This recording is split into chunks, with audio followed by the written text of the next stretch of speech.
Hey, hey, hey. Welcome to a world of laughter, learning, and entertainment. It's a pleasure to have you join us as we uncover the secrets of Phillips Folly. Phillips Folly is an historic three-story brick residence in Maysville, Kentucky. The home's antebellum architecture displays a blend of styles which may be explained, in part, by the home's speculative 6-year construction period, which ended with its completion in 1831. The Sutton Street entrances are federal, windows are typical Greek Revival in their size and character, and the two-tier portico and the segmental dormers reflect a Georgian influence. The portico and Doric frieze are similar to Drayton Hall near Charleston, South Carolina.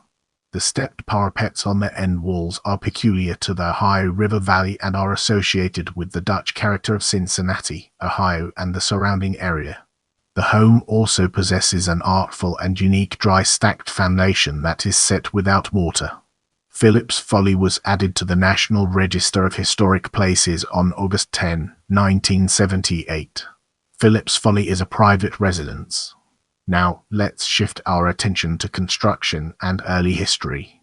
William B. Phillips was Maysville's second mayor and was among those who welcomed General Lafayette during his 1825 Maysville visit. Phillips is listed as serving as Mason County's state legislator in 1820. Phillips' residence earned the term Folly because the mansion's construction began as early as 1825, but was halted for up to 6 years due to lack of funding. According to a 1973 magazine article, leaving the house unfinished, the owner disappeared for 2 years, during which time he won enough money at gambling to complete the structure. Phillips sold his folly to wealthy businessman John Armstrong in 1838. Armstrong was instrumental in the early development of the Commonwealth of Kentucky and Maysville, Kentucky, in particular. Armstrong was the first to sign a petition to move the county seat from Washington to Maysville. Armstrong was a member of the company responsible for building the Maysville and Lexington Turnpike, which was the subject of the significant historical decision involving U.S. President Andrew Jackson, Secretary of State Martin Van Buren, and Congressman Henry Clay, referred to as the Maysville Road Veto. The Maysville Road Veto served as one of President Jackson's first acts in aligning the federal government with the principles of what would later be known as Jacksonian democracy. Armstrong established the first bank in Kentucky in 1818. Armstrong died in the home in 1851.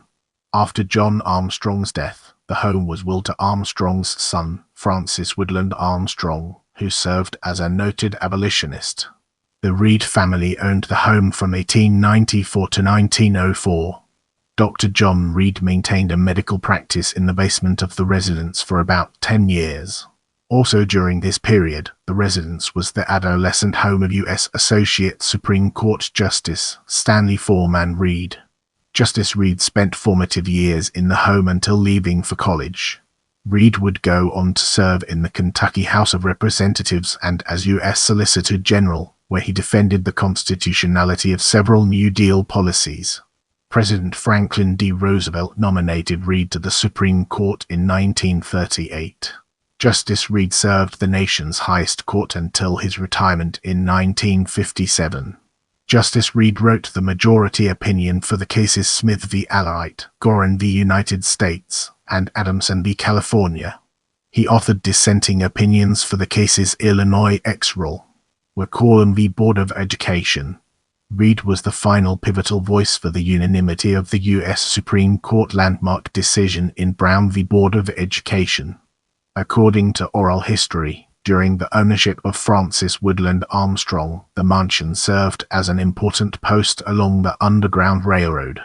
During this time, corresponding with the American Civil War, runaway slaves were held in a wooden jail cell that dates to the home's original 1831 construction. Runaway slaves would be housed in the basement jail cell until it was deemed safe for them to continue their journey to the nearby free state of Ohio. It is believed that slaves were kept in the jail to foil slave hunters who were likely to search the home. A tunnel leading to a secret room once used by slaves to escape to the Ohio River can still be seen in the home's basement.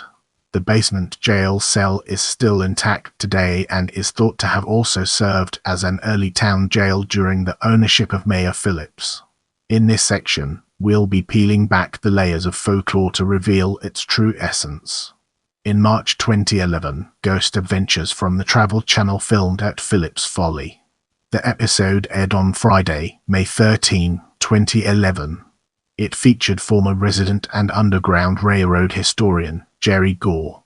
The home is said to be the residence of several spirits, including John Armstrong and his Newfoundland dog, by John Pierce, who died in the home around 1890 either by fighting a duel in the home's back parlor or by suicide in the home's back parlor. Dueling was outlawed at the time, therefore death by suicide may have been the manner of death officially recorded, and by former slaves who were chained in the basement prior to the home's abolitionist history.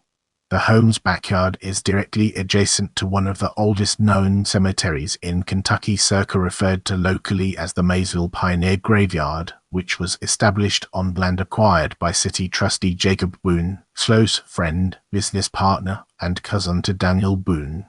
Jacob Boone and his family are buried in the Maysville Pioneer Graveyard in a plot notating Jacob's militia service during the American Revolutionary War. Thank you for watching. I appreciate your support and I'll see you in the next video.